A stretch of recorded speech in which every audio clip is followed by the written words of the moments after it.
खालीलपैकी कोणते प्रकरण मुंबई उच्च न्यायालयाच्या अधिकार क्षेत्रात येत नाही? खालीलपैकी कोणते प्रकरण मुंबई उच्च न्यायालयाच्या अधिकार क्षेत्रात येत नाही? खाली लिहिलेले ऑप्शन तुम्ही पाहू शकता मित्रांनो. या प्रश्नाचे उत्तर ऑप्शन 2 गुजरात. गुजरात हे प्रकरण मुंबई उच्च न्यायालयाच्या अधिकार क्षेत्रात येत नाही. तसेच मित्रांनो, मुंबई उच्च न्यायालयाबद्दल काही महत्त्वाची माहिती ते पण बघूया. मुंबई उच्च न्यायालयाची स्थापना हे 14 ऑगस्ट 1862 साली झाली आणि याचे कार्यक्षेत्र आहे दमण दीव, दादर नगर हवेली, गोवा आणि महाराष्ट्र. मुंबई उच्च न्यायालयाचे ठिकाण आहे मुंबई येथे आणि याची खंडपीठे आहेत औरंगाबाद, नागपूर आणि पणजी हे मुंबई उच्च न्यायालयाचे खंडपीठे आहेत. मुंबई उच्च न्यायालयामध्ये एकूण न्यायाधीश 94 आहेत आणि सध्या मुख्य न्यायाधीश हे न्यायमूर्ती दीपांकर दत्ता हे आहेत. लक्षात असू द्या मित्रांनो, खूपच महत्त्वाचा टॉपिक आहे. अनेकदा या टॉपिकवर सुद्धा स्पर्धा परीक्षेमध्ये क्वेश्चन विचारण्यात आलेला आहे. प्रश्न असं विचारण्यात आलेला आहे, सध्या मुंबई उच्च न्यायालयाच्या मुख्य न्यायाधीश कोण आहेत? तर त्याचं योग्य उत्तर असणार आहे न्यायमूर्ती दीपांकर दत्ता. पुढील प्रश्न आहे, 1954 मध्ये पहिला भारतरत्न पुरस्कार कोणाला मिळाला? 1954 मध्ये पहिला भारतरत्न पुरस्कार कोणाला मिळाला? खाली लिहिलेले ऑप्शन तुम्ही पाहू शकता मित्रांनो. या प्रश्नाचे उत्तर ऑप्शन 4 वरीलपैकी सर्व. म्हणजेच मित्रांनो, 1954 मध्ये पहिला भारतरत्न पुरस्कार हे डॉक्टर सर्वपल्ली राधाकृष्णन आणि डॉक्टर CV रमन आणि चक्रवर्ती राजगोपालचारी या तिघांना सुद्धा 1954 मध्ये पहिला भारतरत्न पुरस्कार मिळालेला आहे. पुढील प्रश्न आहे, राज्यसभेचे पदसिद्ध अध्यक्ष कोण असतात? राज्यसभेचे पदसिद्ध अध्यक्ष कोण असतात? खूपच महत्त्वाचा प्रश्न आहे मित्रांनो. हा प्रश्न अनेकदा स्पर्धा परीक्षेमध्ये विचारण्यात आलेला आहे. खाली लिहिलेले ऑप्शन तुम्ही पाहू शकता. या प्रश्नाचे उत्तर ऑप्शन 2 उपराष्ट्रपती. राज्यसभेचे पदसिद्ध अध्यक्ष हे उपराष्ट्रपती असतात. तसेच मित्रांनो, लक्षात असू द्या, कलम 64 नुसार उपराष्ट्रपती हे राज्यसभेचे पदसिद्ध अध्यक्ष असतात. राज्यसभेची एकूण सदस्य संख्या आहे 250.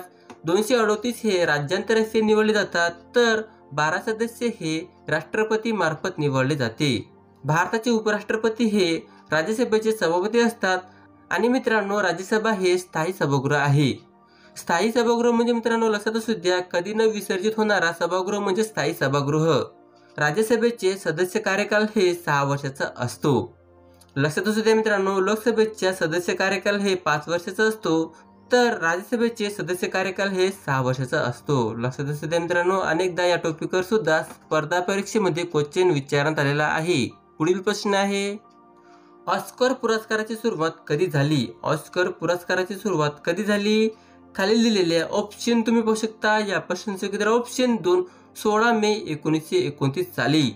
ऑस्कर पुरस्काराची सुरुवात हे 16 मे 1929 साली झालेली आहे. पुढील प्रश्न आहे, एशियाटिक सोसायटी ऑफ बंगाल ची स्थापना कोणत्या वर्षी झाली? एशियाटिक सोसायटी ऑफ बंगाल ची स्थापना कोणत्या वर्षी झाली? खाली लिहिलेले ऑप्शन तुम्ही पाहू शकता मित्रांनो. या प्रश्नाचे उत्तर ऑप्शन 2 1784 साली. एशियाटिक सोसायटी ऑफ बंगालची स्थापना हे 1784 साली झालेली आहे. तसेच मित्रांनो, एशियाटिक सोसायटी ऑफ बंगाल बद्दल काही महत्त्वाची माहिती ते पण बघूया. एशियाटिक सोसायटी ऑफ बंगालची स्थापना हे 15 जानेवारी 1784 साली झालेली आहे आणि याचे संस्थापक आहेत William Jones. Asiatic Society of बंगालची ठिकाण हे विल्यम पोर्ट, कोलकाता येथे आहे. आणि मित्रांनो, याचे उद्देश होते प्राचीन काळातील इतिहास आणि संस्कृतीचा अभ्यास करणे. पुढील प्रश्न आहे, स्वामी दयानंद सरस्वती यांनी आर्य समाजाची स्थापना कोणत्या वर्षी केली? स्वामी दयानंद सरस्वती यांनी आर्य समाजाची स्थापना कोणत्या वर्षी केली? खूपच महत्त्वाचा प्रश्न आहे मित्रांनो. हा प्रश्न अनेकदा स्पर्धा परीक्षेमध्ये विचारण्यात आलेला आहे. खाली लिहिलेले ऑप्शन तुम्ही पाहू शकता. या प्रश्नाचे उत्तर ऑप्शन 4 1875 साली. स्वामी दयानंद सरस्वती यांनी 1875 साली आर्य समाजाची स्थापना केलेली आहे. तसेच मित्रांनो, आर्य समाजाबद्दल काही महत्त्वाची माहिती ते पण बघूया. आर्य समाजाची स्थापना हे 10 एप्रिल 1875 साली झालेली आहे आणि याची ठिकाण आहे मित्रांनो मुंबई येथे. तसेच मित्रांनो, आर्य समाजाचे संस्थापक आहेत दयानंद सरस्वती आणि याचे उद्देश आहे शैक्षणिक, धार्मिक अभ्यास, अध्यात्म आणि सामाजिक सुधारणा करणे. पुढील प्रश्न आहे, जिम कॉर्बेट राष्ट्रीय अभयारण्य कोणत्या राज्यात आहे? जिम कॉर्बेट राष्ट्रीय अभयारण्य कोणत्या राज्यात आहे? खाली दिलेले ऑप्शन तुम्ही बघू शकता मित्रांनो. या प्रश्नाचे उत्तर ऑप्शन 4 उत्तराखंड. जिम कॉर्बेट राष्ट्रीय अभयारण्य हे उत्तराखंड या राज्यामध्ये आहे. तसेच मित्रांनो लक्षात असू द्या, जिम कॉर्बेट राष्ट्रीय अभयारण्य हे वाघासाठी प्रसिद्ध आहे. अनेकदा स्पर्धा परीक्षेमध्ये असा सुद्धा प्रश्न विचारण्यात आलेला आहे मित्रांनो, जिम कॉर्बेट हे राष्ट्रीय उद्यान कशासाठी प्रसिद्ध आहे? तर त्याचं योग्य उत्तर असणार आहे वाघासाठी. पुढील प्रश्न आहे, पृथ्वीचा एकमेव उपग्रह कोणता आहे? पृथ्वीचा एकमेव उपग्रह कोणता आहे? खाली दिलेले ऑप्शन तुम्ही पाहू शकता मित्रांनो. या प्रश्नाचे उत्तर ऑप्शन 3 चंद्र. पृथ्वीचा एकमेव उपग्रह हे चंद्र आहे. पुढील प्रश्न आहे, भारतातील सार्वजनिक क्षेत्रातील सर्वात मोठी बँक कोणती? भारतातील सार्वजनिक क्षेत्रातील सर्वात मोठी बँक कोणती? खाली दिलेले ऑप्शन तुम्ही पाहू शकता मित्रांनो. या प्रश्नाचे उत्तर option 2 state bank of India. भारतातील सार्वजनिक क्षेत्रातील सर्वात मोठी बँक हे स्टेट बँक ऑफ इंडिया हे आहे. पुढील प्रश्न आहे, जागतिक आरोग्य संघटनेचे मुख्यालय कुठे आहे? जागतिक आरोग्य संघटनेचे मुख्यालय कुठे आहे? खाली दिलेले ऑप्शन तुम्ही पाहू शकता मित्रांनो. या प्रश्नाचे उत्तर ऑप्शन 2 जिनेवा. जागतिक आरोग्य संघटनेचे मुख्यालय हे जिनेवा येथे आहे. पुढील प्रश्न आहे, पण त्याआधी मित्रांनो जर तुम्हाला अशाच प्रकारचे व्हिडिओ पाहायचा असल्यास चॅनलला सबस्क्राईब करायला विसरू नका. पुढील प्रश्न आहे, खालीलपैकी कोणत्या वर्षी शिवसेनेची स्थापना झाली? खालीलपैकी कोणत्या वर्षी शिवसेनेची स्थापना झाली? खूपच महत्त्वाचा प्रश्न आहे मित्रांनो. खाली दिलेल्या ऑप्शन तुम्ही पाहू शकता. या प्रश्नाचे उत्तर ऑप्शन 4 1966 साली. शिवसेना या पक्षाची स्थापना हे 1966 साली झाली. तसेच मित्रांनो लक्षात असू द्या, शिवसेना या पक्षाबद्दल काही महत्त्वाची माहिती ते पण बघूया. शिवसेना या पक्षाची स्थापना हे 19 जून 1966 साली झाली आणि याचे संस्थापक आहेत बाळासाहेब ठाकरे. सध्या शिवसेना या पक्षाचे प्रमुख आहेत उद्धव ठाकरे आणि याचे वृत्तपत्र आहेत सामना. शिवसेना या पक्षाचे चिन्ह आहे धनुष्यबाण. लक्षात असू द्या मित्रांनो. पुढील प्रश्न आहे, स्वच्छ सर्वेक्षण 2019 पुरस्कारमध्ये देशामधील सर्वात स्वच्छ राजधानी म्हणून कोणत्या शहराला पुरस्कृत करण्यात आले? स्वच्छ सर्वेक्षण 2019 पुरस्कारमध्ये देशामधील सर्वात स्वच्छ राजधानी म्हणून कोणत्या शहराला पुरस्कृत करण्यात आले? खाली दिलेले ऑप्शन तुम्ही पाहू शकता मित्रांनो. या प्रश्नाचे उत्तर ऑप्शन 3 भोपाळ. स्वच्छ सर्वेक्षण 2019 पुरस्कारमध्ये देशामधील सर्वात स्वच्छ राजधानी म्हणून भोपाळ या शहराला पुरस्कृत करण्यात आले. पुढील प्रश्न आहे, संविधान सभेचे अध्यक्ष कोण होते? संविधान सभेचे अध्यक्ष कोण होते? खूपच महत्त्वाचा प्रश्न आहे मित्रांनो. हा प्रश्न अनेकदा स्पर्धा परीक्षेमध्ये विचारण्यात आलेला आहे. खाली दिलेल्या ऑप्शन तुम्ही पाहू शकता. या प्रश्नाचे उत्तर ऑप्शन 2 डॉक्टर राजेंद्र प्रसाद. संविधान सभेचे अध्यक्ष हे डॉक्टर राजेंद्र प्रसाद हे होते. तसेच मित्रांनो लक्षात असू द्या, संविधान सभेबद्दल काही महत्त्वाची माहिती ते पण बघूया. संविधान सभेची स्थापना हे 6 डिसेंबर 1946 साली झाली आणि याची रचना हे 389 सदस्याची होती. फाळणीनंतर संविधान सभेची सदस्य संख्या हे 299 एवढे झाली. 9 डिसेंबर 1946 साली सच्चिदानंद सिन्हा यांची संविधान सभेवर तात्पुरते अध्यक्ष म्हणून निवड करण्यात आली. त्यानंतर 11 डिसेंबर 1946 साली डॉक्टर राजेंद्र प्रसाद यांची कायमस्वरूपी अध्यक्ष म्हणून निवड करण्यात आली. संविधान सभेचे उपाध्यक्ष हे HC मुखर्जी हे होते. लक्षात असू द्या मित्रांनो, खूपच महत्त्वाचा टॉपिक आहे. अनेकदा या टॉपिकवर स्पर्धा परीक्षेमध्ये क्वेश्चन विचारण्यात आलेला आहे. प्रश्न असा विचारण्यात आलेला आहे, संविधान सभेची स्थापना केव्हा झाली? तर त्याचे योग्य उत्तर असणार आहे 6 डिसेंबर 1946 साली. आणि मित्रांनो संविधान सभेचे उपाध्यक्ष कोण आहेत असा सुद्धा प्रश्न अनेक वेळा विचारण्यात आलेला आहे. तर त्याचे योग्य उत्तर असणार आहे HC मुखर्जी. पुढील प्रश्न आहे, विभक्तीचे एकूण किती प्रकार आहेत? विभक्तीचे एकूण किती प्रकार आहेत? खाली दिलेले ऑप्शन तुम्ही पाहू शकता. या प्रश्नाचे योग्य उत्तर ऑप्शन 3 8. विभक्तीचे एकूण 8 प्रकार आहेत. पुढील प्रश्न आहे, खालीलपैकी कोण लोकहितवादी म्हणून प्रसिद्ध होते? खालीलपैकी कोण लोकहितवादी म्हणून प्रसिद्ध होते? खूपच महत्त्वाचा प्रश्न आहे मित्रांनो. हा प्रश्न अनेकदा स्पर्धा परीक्षेमध्ये विचारण्यात आलेला आहे. खाली दिलेल्या ऑप्शन तुम्ही पाहू शकता. या प्रश्नाचे उत्तर ऑप्शन 2 गोपाळ हरी देशमुख. गोपाळ हरी देशमुख हे लोकहितवादी म्हणून प्रसिद्ध होते. तसेच मित्रांनो लक्षात असू द्या, गोपाळ हरी देशमुख यांच्याबद्दल काही महत्त्वाची माहिती ते पण बघूया. गोपाळ हरी देशमुख यांचा कार्यकाल हे 1823 ते 1892 दरम्यान होते आणि यांचा जन्म हे पुणे या जिल्ह्यात झालेला होता. गोपाळ हरी देशमुख यांचं मूळ आडनाव हे शिंदे आहे. तसेच बालविवाह, हुंडा पद्धत आणि बहुपत्नीत्व या गोष्टीसाठी गोपाळ हरी देशमुख यांचा कठोर विरोध होता. गोपाळ हरी देशमुख यांनी प्रभाकर या साप्ताहिकमधून शतपत्रे लिहिली आणि गोपाळ हरी देशमुख यांना मिळालेली पदवी हे लोकहितवादी, Rao Bahadur, justice of peace हे आहेत. लक्षात असू द्या मित्रांनो, अनेकदा या टॉपिकवर सुद्धा स्पर्धा परीक्षेमध्ये क्वेश्चन विचारण्यात आलेला आहे. प्रश्न असा विचारण्यात आलेला आहे, प्रभाकर हे साप्ताहिक कोणी लिहिले? तर त्याचे योग्य उत्तर असणार आहे गोपाळ हरी देशमुख. आणि मित्रांनो, अनेकदा प्रश्न असं सुद्धा विचारण्यात आलेला आहे, जस्टिस ऑफ पीस असे कोणास म्हटले जाते? तर त्याचे योग्य उत्तर असणार आहे गोपाळ हरी देशमुख. पुढील प्रश्न आहे, महाराष्ट्र राज्यामध्ये ताडोबा अंधारी व्याघ्र प्रकल्प कुठे स्थित आहे? महाराष्ट्र राज्यामध्ये ताडोबा अंधारी व्याघ्र प्रकल्प कुठे स्थित आहे? खाली दिलेल्या ऑप्शन तुम्ही पाहू शकता. या प्रश्नाचे उत्तर ऑप्शन 1 चंद्रपूर. महाराष्ट्र राज्यामध्ये ताडोबा अंधारी व्याघ्र प्रकल्प हे चंद्रपूर या जिल्ह्यामध्ये स्थित आहे. पुढील प्रश्न आहे, नर्मदा नदीची लांबी 1312 किलोमीटर आहे, त्यापैकी किती महाराष्ट्रातून वाहते? नर्मदा नदीची लांबी 1312 किलोमीटर आहे, त्यापैकी किती महाराष्ट्रातून वाहते? खाली दिलेल्या ऑप्शन तुम्ही पाहू शकता मित्रांनो. या प्रश्नाचे उत्तर ऑप्शन 2 54.5 किलोमीटर. नर्मदा नदीची लांबी 1312 किलोमीटर आहे, त्यापैकी 54.5 किलोमीटर महाराष्ट्रातून वाहते. तसेच मित्रांनो, लक्षात असू द्या, नर्मदा नदीबद्दल काही महत्त्वाची माहिती ते पण बघूया. नर्मदा नदीचा उगम हे मैकल टेकड्यावर अमरकंटक येथे मध्य प्रदेश या राज्यामध्ये झालेला आहे आणि याची एकूण लांबी हे 1315 किलोमीटर एवढे आहे. महाराष्ट्रातून नर्मदा नदी हे 54 किलोमीटर एवढी वाहते. तसेच मित्रांनो, नर्मदा नदीवर असलेले धरण कोणकोणते आहेत हे पण लक्षात असू द्या.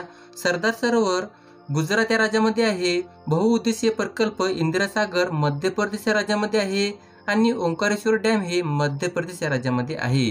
पुढील प्रश्न आहे, मुंबईनंतर मेट्रो रेल्वे मिळवणारे महाराष्ट्र राज्यामधील दुसरे शहर कोणते आहे? मुंबईनंतर मेट्रो रेल्वे मिळवणारे महाराष्ट्र राज्यामधील दुसरे शहर कोणते आहे? खाली दिलेल्या ऑप्शन तुम्ही पाहू शकता मित्रांनो. या प्रश्नाचे उत्तर ऑप्शन 2 नागपूर. मुंबईनंतर मेट्रो रेल्वे मिळवणारे महाराष्ट्र राज्यामधील दुसरे शहर हे नागपूर आहे. पुढील प्रश्न आहे, मुंबईत 1849 मध्ये परमहंस सभेची स्थापना कोणी केली? मुंबईत 1849 मध्ये परमहंस सभेची स्थापना कोणी केली? खाली दिलेल्या ऑप्शन तुम्ही पाहू शकता मित्रांनो. या प्रश्नाचे उत्तर ऑप्शन 3 दादोबा पांडुरंग तळकरकर. मुंबईत 1849 मध्ये परमहंस सभेची स्थापना ही दादोबा पांडुरंग तळकरकर यांनी केली. तसेच मित्रांनो, लक्षात असू द्या, परमहंस या सभेबद्दल काही महत्त्वाची माहिती ते पण बघूया. परमहंस या सभेची स्थापना ही 31 जुलै 1849 साली झाली आणि याचे ठिकाण होते मुंबई येथे. परमहंस या सभेचे संस्थापक आहेत दादोबा पांडुरंग तळकरकर आणि याचे तत्वज्ञान हे जातीभेद, मूर्तीपूजा आणि अस्पृश्यतेला विरोध करणे हे होते. परमहंस या सभेचे अध्यक्ष हे राम बाळकृष्ण जयकर हे होते आणि सदस्य भाकोबादादा चव्हाण आणि रामचंद्र जयकर हे होते. लक्षात असू द्या मित्रांनो. पुढील प्रश्न आहे, पेनिसिलिनचा शोध कोणी लावला? पेनिसिलिनचा शोध कोणी लावला? खाली लिहिलेल्या ऑप्शन तुम्ही पाहू शकता मित्रांनो. या प्रश्नाचे उत्तर ऑप्शन 2 डॉक्टर अलेक्झांडर फ्लेमिंग. पेनिसिलिनचा शोध डॉक्टर अलेक्झांडर फ्लेमिंग या शास्त्रज्ञांनी लावलेला आहे. पुढील प्रश्न आहे, पण त्याआधी मित्रांनो, जर तुम्हाला अशाच प्रकारचे व्हिडिओ पाहायचे असल्यास चॅनलला सबस्क्राईब करायला विसरू नका. पुढील प्रश्न आहे, साहित्य अकादमी 2023चा मराठी भाषेचा बाल साहित्य पुरस्कार एकनाथ आवाड यांच्या कोणत्या कविता संग्रहाला मिळाला आहे? खाली दिलेल्या ऑप्शन तुम्ही पाहू शकता मित्रांनो. या प्रश्नाचे उत्तर ऑप्शन 2 छंददेय आनंद. साहित्य अकादमी 2023चा मराठी भाषेचा बाल साहित्य पुरस्कार एकनाथ आवाड यांच्या छंददेय आनंद या कविता संग्रहाला मिळाला आहे. पुढील प्रश्न आहे, देशामध्ये सर्वाधिक रोजगार देण्यात कोणती कंपनी आघाडीवर आहे?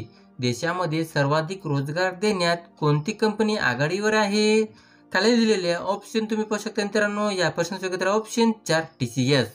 देशामध्ये सर्वाधिक रोजगार देण्यात TCS ही कंपनी आघाडीवर आहे. पुढील प्रश्न आहे, महाराष्ट्रातील खालीलपैकी कोणत्या जिल्ह्यात राष्ट्रीय स्वयंसेवक संघाची स्थापना झाली? महाराष्ट्रातील खालीलपैकी कोणत्या जिल्ह्यात राष्ट्रीय स्वयंसेवक संघाची स्थापना झाली? खूपच महत्त्वाचा प्रश्न आहे मित्रांनो. हा प्रश्न अनेकदा स्पर्धा परीक्षेमध्ये विचारण्यात आलेला आहे. खाली दिलेल्या ऑप्शन तुम्ही पाहू शकता. या प्रश्नाचे उत्तर ऑप्शन 2 नागपूर. महाराष्ट्रातील नागपूर जिल्ह्यात राष्ट्रीय स्वयंसेवक संघाची स्थापना झाली. तसेच मित्रांनो राष्ट्रीय स्वयंसेवक संघाबद्दल काही महत्त्वाची माहिती ते पण बघूया।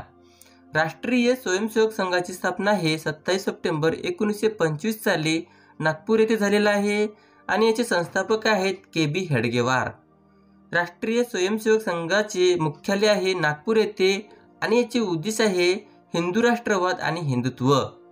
पुढील प्रश्न आहे, रोजगार हमी योजना भारतात सर्वप्रथम कोणत्या राज्यात सुरू झाली? रोजगार हमी योजना भारतात सर्वप्रथम कोणत्या राज्यात सुरू झाली? खालील दिलेले ऑप्शन तुम्ही पाहू शकता मित्रांनो। या प्रश्नाचे उत्तर ऑप्शन 1 महाराष्ट्र। रोजगार हमी योजना भारतात सर्वप्रथम महाराष्ट्र राज्यात सुरू झाली। पुढील प्रश्न आहे, खालीलपैकी महाराष्ट्रातील कोणता जिल्हा कृष्णा खोऱ्यात येतो? खालीलपैकी महाराष्ट्रातील कोणता जिल्हा कृष्णा खोऱ्यात येतो? ऑप्शन 1 आहे अहमदनगर आणि ऑप्शन 2 आहे सोलापूर। मित्रांनो इथं आपण लिहिलेलं ओळखायचं आहे महाराष्ट्रातील कोणता जिल्हा आहे कृष्णा खोऱ्यात येतो, तर खालील दिलेले ऑप्शन तुम्ही पाहू शकता मित्रांनो। या प्रश्नाचे उत्तर ऑप्शन नंबर 3, 2 आणि 1 हे दोन्ही सुद्धा। महाराष्ट्रातील अहमदनगर आणि सोलापूर हे दोन्ही जिल्हे सुद्धा कृष्णा खोऱ्यात येतो। तसेच मित्रांनो कृष्णा नदीबद्दल काही महत्त्वाची माहिती ते पण बघूया। कृष्णा नदीचा एकूण लांबी हे 1400 किलोमीटर एवढे आहे आणि महाराष्ट्रातील लांबी हे 282 किलोमीटर एवढे आहे। कृष्णा नदीचा उगम स्रोत हे महाबळेश्वर येथे आहे आणि कृष्णा नदीचे उपनद्या हे वेणा, कोयना, वारणा आणि पंचगंगा हे आहेत। कृष्णा नदीचे विस्तार हे सांगली जिल्ह्यामध्ये, सातारा जिल्ह्यामध्ये, अहमदनगर जिल्ह्यामध्ये, कोल्हापूर जिल्ह्यामध्ये आणि सोलापूर या जिल्ह्यामध्ये सुद्धा आहे। लक्षात असू द्या मित्रांनो, खूपच महत्त्वाचा टॉपिक आहे। अनेकदा या टॉपिकवर सुद्धा स्पर्धा परीक्षेमध्ये क्वेश्चन विचारण्यात आलेला आहे। पुढील प्रश्न आहे, महाराष्ट्रात गोदावरी नदीचे उगम स्थान कुठे आहे? महाराष्ट्रात गोदावरी नदीचे उगम स्थान कुठे आहे? खालील दिलेले ऑप्शन तुम्ही पाहू शकता। या प्रश्नाचे उत्तर ऑप्शन 2 त्र्यंबकेश्वर। महाराष्ट्रात गोदावरी नदीचे उगम स्थान हे त्र्यंबकेश्वर येथे आहे। पुढील प्रश्न आहे, विनेगर हे कोणते जलीय द्रावण आहे? विनेगर हे कोणते जलीय द्रावण आहे? खालील दिलेले ऑप्शन तुम्ही पाहू शकता मित्रांनो। या प्रश्नाचे उत्तर ऑप्शन नंबर 3 ॲसिटिक आम्ल। विनेगर हे ॲसिटिक आम्ल जलीय द्रावण आहे। तसेच मित्रांनो लक्षात असू द्या, चिंच, आंबा आणि द्राक्ष यामध्ये टार्टरिक आम्ल असते, तर संत्रा, लिंबू यामध्ये सायट्रिक आम्ल असते, दहीमध्ये लॅक्टिक आम्ल असते आणि मुंग्यामध्ये फॉर्मिक आम्ल असते, केळीमध्ये मॅलिक आम्ल असते, लोणीमध्ये ब्युटेरिक आम्ल असते आणि गहूमध्ये ग्लुटेमिक आम्ल असते। लक्षात असू द्या मित्रांनो, स्पर्धा परीक्षेमध्ये अनेकदा या टॉपिकवर प्रश्न विचारण्यात आलेला आहे, त्यासाठी हा टॉपिक तुम्ही नोट डाऊनच करून घ्या। पुढील प्रश्न आहे, मराठा साम्राज्याचे संस्थापक शिवाजी महाराजांच्या माता कोण होत्या? मराठा साम्राज्याचे संस्थापक शिवाजी महाराजांच्या माता कोण होत्या? खालील दिलेले ऑप्शन तुम्ही पाहू शकता मित्रांनो। या प्रश्नाचे उत्तर ऑप्शन 1 जिजामाता। मराठा साम्राज्याचे संस्थापक शिवाजी महाराजांच्या माता हे जिजाबाई होत्या।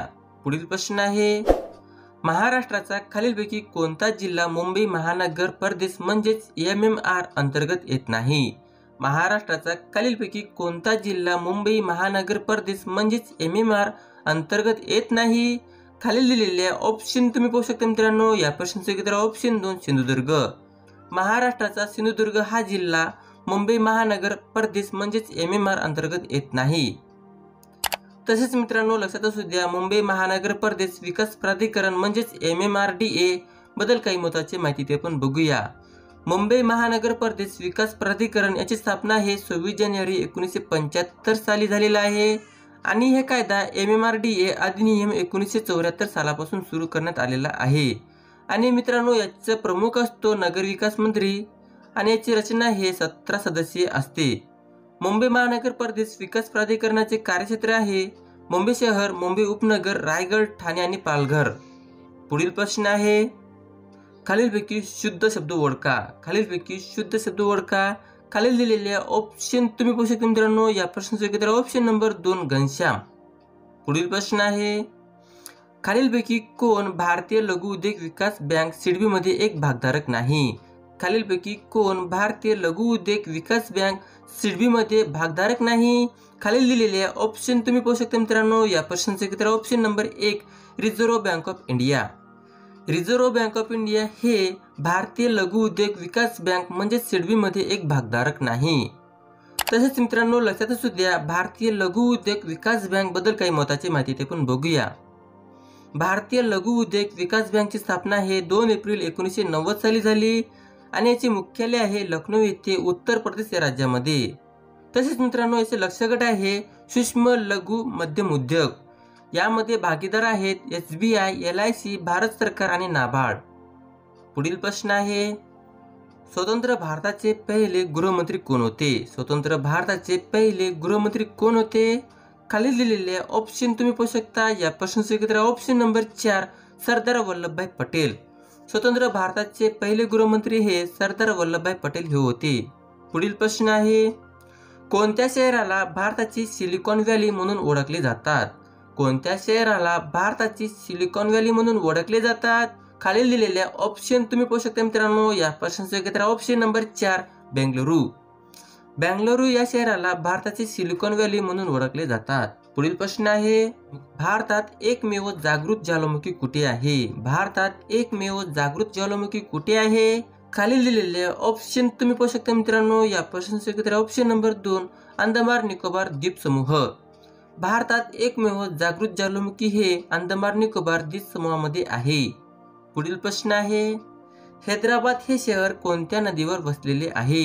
हैदराबाद हे शहर कोणत्या नदीवर वसलेले आहे? खाली दिलेले ऑप्शन तुम्ही पाहू शकता। या प्रश्नाचे उत्तर ऑप्शन नंबर 2 मुन्सी। हैदराबाद हे शहर मुन्सी या नदीवर वसलेले आहे। पुढील प्रश्न आहे, पण त्याआधी मित्रांनो जर तुम्हाला अशाच प्रकारची व्हिडिओ पाहायचा असल्यास चॅनलला सबस्क्राईब करायला विसरू नका। पुढील प्रश्न आहे, गौतम बुद्ध यांचे जन्मस्थळ खालीलपैकी कोणते आहे? गौतम बुद्ध यांचे जन्मस्थळ खालीलपैकी कोणते आहे?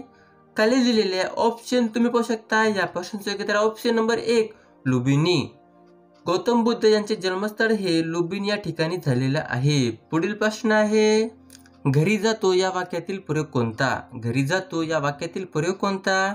खाली दिलेले ऑप्शन तुम्ही पाहू शकता मित्रांनो। या प्रश्नाचे उत्तर ऑप्शन नंबर 2 अकर्मक कर्तरी। घरी जातो या वाक्यातील प्रयोग हे अकर्मक कर्तरी आहे। अशा प्रकारचा हा व्हिडिओ मित्रांनो जर तुम्हाला माझा व्हिडिओ आवडला असेल तर नक्की चॅनलला सबस्क्राईब करा।